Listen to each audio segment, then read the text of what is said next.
ভাস্কর্য বিরোধী আন্দোলন, এটা তাওহীদ এবং শিরকের আন্দোলন, সব শিরকের সংঘাত ছিল।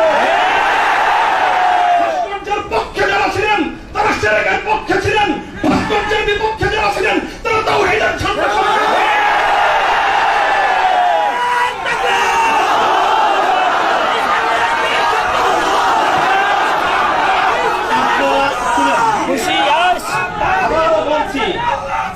ভাস্কর্যের পক্ষ বিপক্ষের এই লড়াইকে একজন মরহুম মুসলিম নেতা, মরহুম বঙ্গবন্ধু শেখ মুজিবুর রহমান সাহেবের ব্যক্তিত্বকে মাঝখানে এনে বিষয়টাকে ভিন্ন রং দেওয়ার চেষ্টা করা হয়েছিল।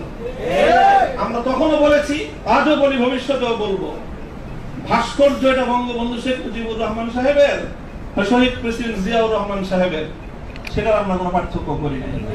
আমি এই কথাও বলেছি, ভাস্কর্য